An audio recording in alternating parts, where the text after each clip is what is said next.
Olá, amigos do Portal DI. Recebemos hoje no Talking para uma conversa aqui sobre política o empresário Érico Thormen, que é o presidente do PL aqui do município de Chapecó, que vai repassar um pouco dessa questão pré-eleitoral aí, PL que é um dos principais partidos de Chapecó e do estado também, né, Érico? Bem-vindo, obrigado pela sua visita. Boa tarde a todos, aos ouvintes e aos espectadores do DI. É um prazer estar aqui com vocês aí para falar um pouco de política, do pouco que eu sei, né? Mas estamos à tua disposição aí para você perguntar o que você desejar. Legal. Érico, assim, o senhor não tinha envolvimento, digamos, partidário até dezembro do ano passado, quando foi convidado pelo senador Jorginho para assumir o partido, né, o PL aqui em Chapecó. E de lá para cá o senhor tem feito esse trabalho de filiações, né, de organização já para as eleições desse ano. Como é que foi esse processo do senhor sair do mundo empresarial, sair não, né, mas ir também para o mundo político, de fato, como filiado e presidente, organizando o partido e já projetando as eleições desse ano? Bem, na verdade, eu entrei na política, de fato, em dezembro, em meados de dezembro de 2021, mas na verdade também eu sempre fiz política na minha vida, desde a época que morava na roça, desde a época de moleque e tal, eu já saía a cavalo, eu lembro, pedindo votos para vereadores, para prefeito. Então a gente sempre teve na veia o dom da política, né? O dom não, a vontade na política, até nem tanto a vontade como eu acho que todas as pessoas do bem devem de se envolver na política. Vocês vejam que de 2, 3 anos para cá, quase ninguém falava em política e hoje todo mundo, até jovens aí, falam em política, sabem o nome dos nossos ministros, sabe o nome do nosso governador, do nosso presidente e tal, que antes o pessoal quase não se interessava. Então, aí eu fui convidado pelo Jorginho no início de dezembro. Eu estava em Farroupilha, no Rio Grande do Sul, eu não conhecia o Jorginho. Imagine se ele me conhecia, eu só tinha visto ele mais de perto, foi num comício, uns 2, 3 anos atrás. E até eu indaguei para ele quando ele me falou que era ele que estava me convidando. Mas se você não me conhece, como que você vai me convidar para dirigir o partido em Chapecó? Ser presidente da executiva? Ele falou, não, mas eu tenho informações tuas. Digo, mas eu aceito então, mas se nós tivermos um papo pessoalmente, porque eu vejo que você tem a linha de mandar e eu também gosto de mandar. Então eu não posso aceitar por telefone antes de nós ter uma conversa pessoalmente. E aí ele ficou de vir para Chapecó, ele não conseguiu vir, acabei indo para Florianópolis, conversamos lá e encampei o partido, assumi o partido, mas também já tenho data para deixar de ser o presidente também.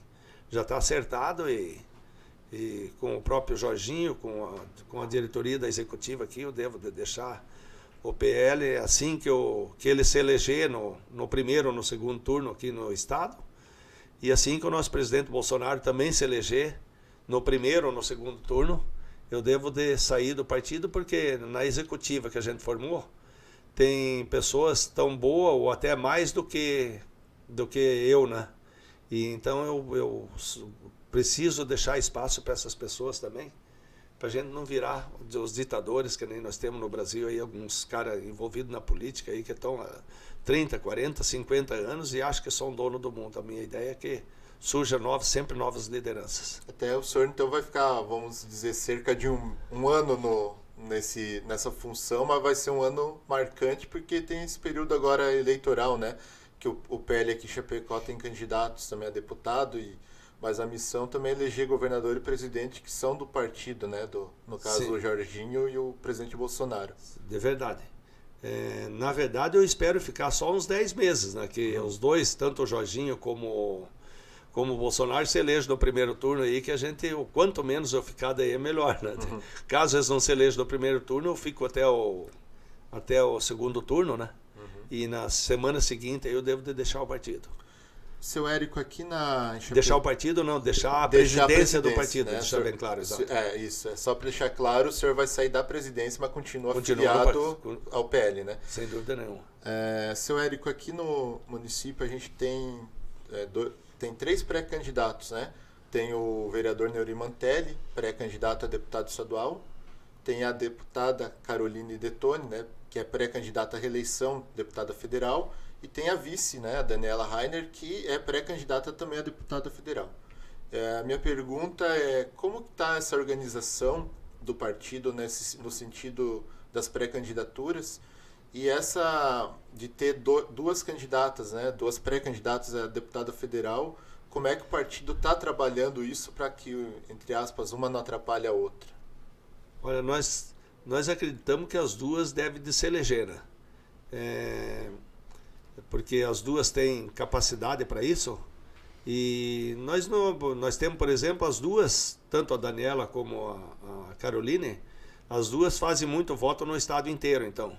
Entende? Então não adianta ela ser, não adiantaria, por exemplo, ser do município vizinho do Chapecó, que praticamente o conceito ia ser o mesmo, né? Então nós temos praticamente certeza que as duas devem se eleger. E o Neuri é um sujeito que trabalha muito aqui em Chapecó, né? E tá trabalhando muito a nível de estado também. Eu tenho falado com ele direto, né? E também nós temos muita esperança que ele vai se eleger e que praticamente ele está eleito. Uhum. Daí, no caso, como o senhor citava, o vereador Neuri, ele pré-candidato, ele trabalha, tem outros na região também, e as duas, tanto a Caroline quanto a Daniela, para federal, mas o senhor acha que uma não atrapalha a outra porque elas têm vão fazer uma votação estadualizada? Essa é a nossa perspectiva, né? Uhum. Como eu falei antes, aí as duas têm um potencial a nível de estado e acreditamos que as duas devem de se eleger, né?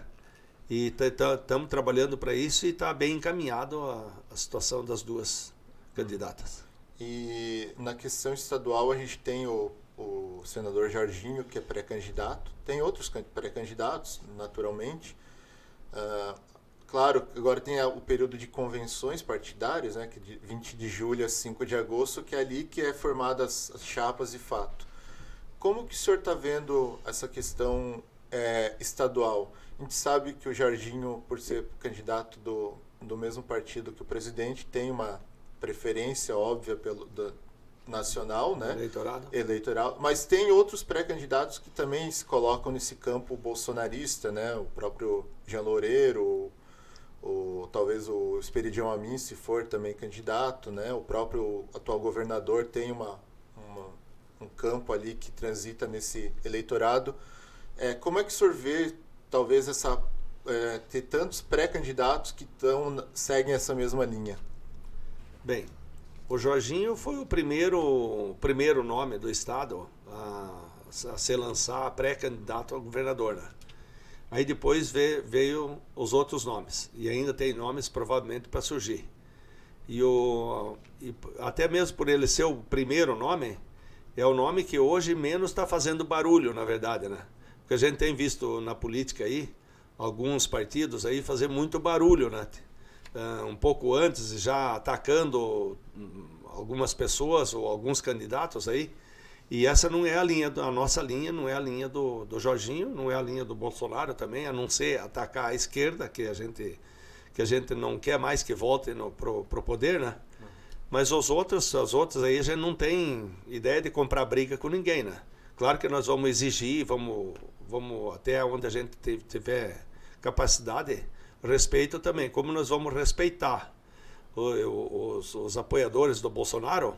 Agora nós também vamos querer que nos respeitem, né? Agora o candidato que realmente apoia o Bolsonaro lá em Brasília é o senador Jorginho Melo, né? Ele tem defendido, sempre teve a mesma postura, é declarado bolsonarista, né? Enquanto tem alguns aí que só tiram proveito. É o caso, por exemplo, do Moisés mesmo.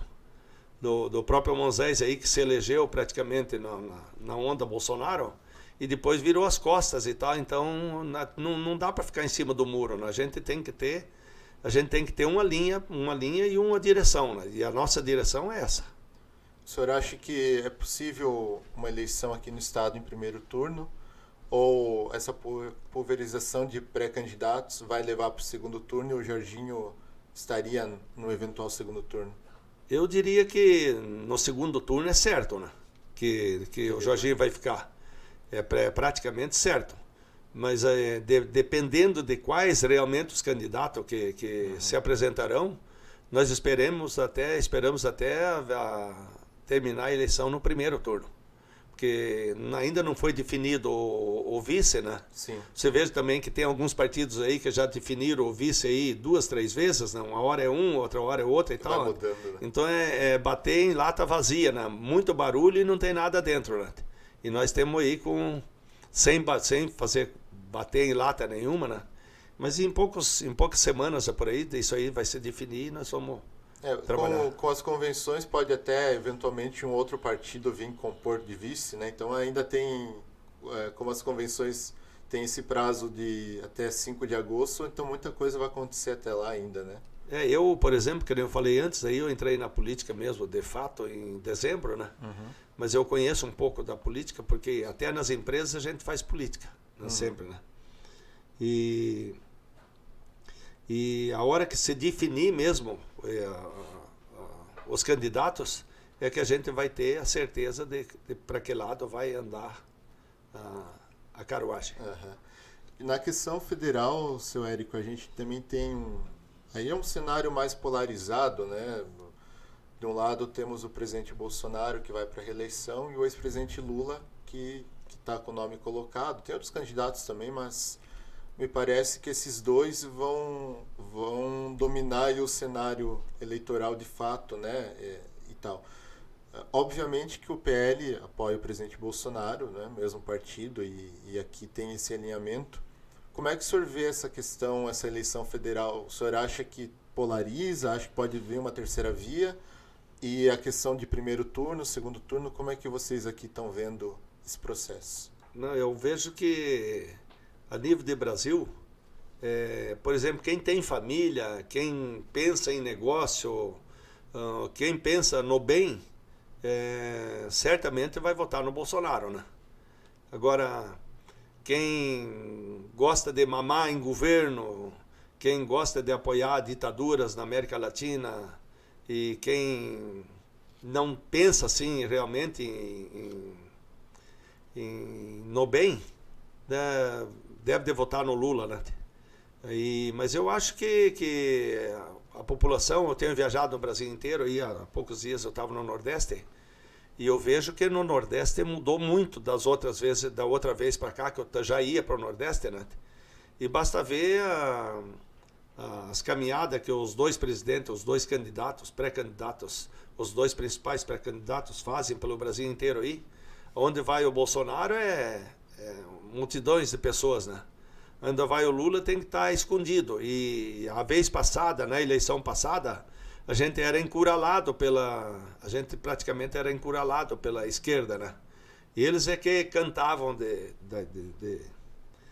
assim, a vitória, que estavam se impondo sempre. E hoje, na verdade, a maioria deles estão escondidos da população. Basta ver que os próprios ministros saem por aí da palestra, não pode sair pela porta da frente, tem que sair pela porta de trás, né? E esse é um outro fato aí que você não me perguntou, mas que eu quero deixar a minha posição, porque eu não posso ficar em cima do muro, né? É um absurdo nós ter alguém que julga as leis e está fazendo política, né? Então, é um caso assim essa mistura raro. É um caso raro, assim, até diria, eu acho que até no mundo, né? É uma ditadura praticamente, que falam que o Bolsonaro é o ditador, mas na verdade a ditadura está do outro lado. Sério, que eu queria te agradecer muito aqui pela nossa entrevista hoje, pela sua visita aqui ao Portal DI. A gente está conversando aqui um pouco sobre política. Muito obrigado. Eu agradeço o convite, a oportunidade que vocês me deram aqui para me apresentar aqui no DI, que alcança o Brasil e o mundo, né? Porque hoje nessa área de comunicação aqui, a hora que você chega no mundo, qualquer canto do mundo, aí no mesmo instante, né? Então eu fico muito feliz aí por ter participado desse momento histórico para mim. Obrigado. Obrigado, Érico Thornton, empresário, presidente do PL aqui de Chapecó. Ficamos por aqui, até o próximo Talk in DI.